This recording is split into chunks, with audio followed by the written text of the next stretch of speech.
یہ ہے افغانستان، جو کہ بہت جلد پوری دنیا کو حیران کرنے والا ہے۔ کسی نے سوچا بھی نہیں تھا کہ برسوں سے غریبی اور وار میں گھرا ہوا افغانستان ایسا کچھ عجیب کر سکتا ہے۔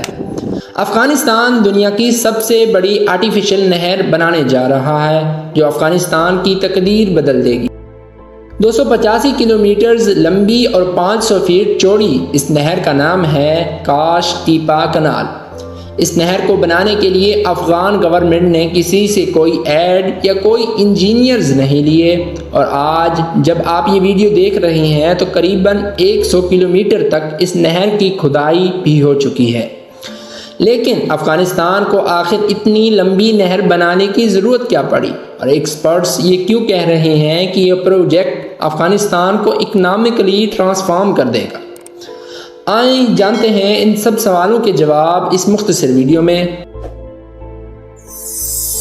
سب سے پہلے ہم افغانستان کی جیوگرافی کو سمجھتے ہیں۔ افغانستان ایک مکمل لینڈ لاک کنٹری ہے، مطلب اس کے کسی حصے کے ساتھ کوئی سمندر نہیں لگتا۔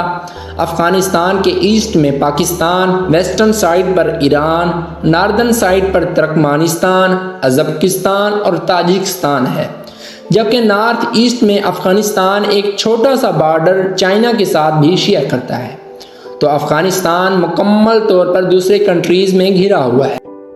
افغانستان کی 80% واٹر سپلائی ہندو کش کے برف سے ڈھکے ہوئے پہاڑوں سے آتی ہے۔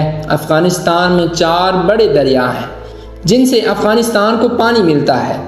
افغانستان کی 40% واٹر سپلائی ہلمند ریور سے آتی ہے، جو ہندو کش سے شروع ہوتا ہے اور پورے افغانستان کو کراس کرتے ہوئے پھر ایران افغانستان بارڈر پر برانچ آؤٹ ہو جاتا ہے۔ یہ دریا آج کل ایران اور افغانستان میں ایک پولیٹیکل ٹینشن کاز بنا ہوا ہے، بیکاز افغانستان اس ریور پر ایک ڈیم بنا رہا ہے، اور ایران کے اکارڈنگ اس ڈیم سے ہمون کے سارے ایریا پر بہت برا اثر پڑے گا۔ پھر دوسرے نمبر پر آتے ہیں امو دریا، جسے انگلش میں دا آکس ریور بھی کہتے ہیں۔ دا آکس ریور سینٹرل ایشیا کا سب سے لمبا دریا ہے۔ یہ پاکستان اور سینٹرل ایشیا کے بیچ پامیر ماؤنٹین رینج سے شروع ہوتا ہے اور پھر افغانستان تاجکستان بارڈر سے گزرتا ہوا ترکمانستان میں انٹر ہوتا ہے، اور پھر ازبکستان کراس کرتے ہوئے ایریل سی میں جا گرتا ہے۔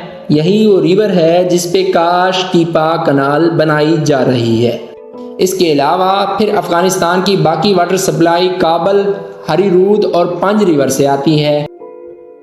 افغانستان دنیا کی ان چند کنٹریز میں سے ہے جس کا 70% ایریا پہاڑوں سے کوورڈ ہے۔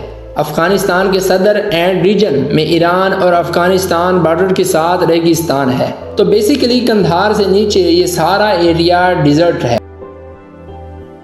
اب اگر لوگوں کی بات کریں تو افغانستان میں بہت زیادہ ایتھنک ڈویژن ہے۔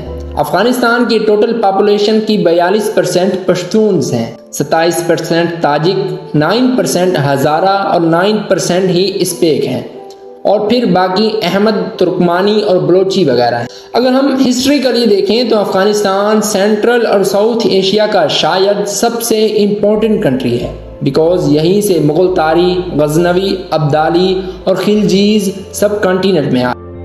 اب اگر واپس افغانستان کے واٹر سسٹم پر آئیں تو یہ سارے دریا افغانستان کی واٹر ریکوائرمنٹ کو پورا کرنے کے لیے ناکافی ہیں، اور اسی لیے افغانستان ہمیشہ سے ہی بہت سخت واٹر کرائسس کا شکار رہا ہے۔ لیکن امریکہ افغان وار کے بعد تو اس میں بہت زیادہ شدت آ چکی ہے۔ اصل میں افغانستان کے سارے ناردرن ریجن میں پانی کی بہت کمی ہے، اور اسی کمی کو دور کرنے کے لیے افغان گورنمنٹ نے یہ حل سوچا ہے کہ ایک آرٹیفیشل نہر بنائی جائے جو 285 کلومیٹر پر اس سارے نان ایریا کو پانی سپلائی کر سکے۔ اس کنال کی مدد سے قریباً 5.5 لاکھ ایکڑ کے اس خشک ریگستان کو لش گرین کھیتوں میں بدلا جائے گا۔ پانی آنے کے بعد یہاں پر گیہوں اور دوسرے کئی اناج اگائے جائیں گے، بلکہ افغان گورنمنٹ تو یہ ایکسیپٹ کر رہی ہے کہ 2028 تک افغانستان یہاں پر اگائی گئی 50% ویٹ دوسرے کنٹریز کو ایکسپورٹ کر رہا ہوگا۔ یہ پروجیکٹ مارچ 2022 میں شروع ہوا۔ اس کی انیشیل کمپلیشن ڈیٹ تو 2028 تھی، مگر جس سپیڈ سے اس پر کام ہو رہا ہے، ایکسپرٹس کے مطابق 2025 میں ہی کینال کمپلیٹ ہو جائے گی۔ یہ پروجیکٹ اتنی زبردست پلاننگ کے ساتھ کیا جا رہا ہے کہ بڑے بڑے ویسٹرن انجینئرز اور ایکسپرٹس حیران رہ گئے ہیں۔ اس پروجیکٹ کو 3 فیزز میں ڈیوائیڈ کیا گیا ہے۔ پہلے اور دوسرے فیز میں اس سارے روٹ پر کھدائی کی جائے گی اور ابھی تک 100 کلومیٹرز کے ایریا پہ کھدائی کمپلیٹ ہو چکی ہے۔ یہ کھدائی کرنے کے لیے 200 لوکل کنٹینرز کو ہائر کیا گیا ہے اور قریباً کئی ہزار ایکسکیویٹر سے کام لیا جا رہا ہے۔ یہ سارا کا سارا پروسیس زبردست طریقے سے مینشن ہو رہا ہے۔ ٹرکس اور ایکسکیویٹر لائن میں کھڑے ہوتے ہیں۔ ایکسکیویٹر مٹی اٹھا کر ٹرک میں ڈالتا ہے۔ سپروائز کرنے والا انجینئر جب اوکی کرتا ہے تو ٹرک یہ مٹی لے کر نہر کے کناروں پر ڈال دیتا ہے۔ اسی طرح اس نہر کی کنکریٹ باؤنڈری بنانے کی ضرورت بھی نہیں پڑتی اور ایک نیچرل باؤنڈری بن جاتی ہے۔ ایسی نیچرل باؤنڈری جس پہ ایڈیشنل خرچہ نہیں۔ اس نہر کی کنکریٹ سلپ فل نہ کرنے کا سب سے بڑا فائدہ یہ ہوا کہ دونوں سائڈز پر زمین سے آرگنائزیشن کی جا سکے گی، اور آلریڈی افغان گورنمنٹ نے اس نہر کی بارڈرز پہ سبزیاں اور پودے لگانا شروع کر دیے ہیں۔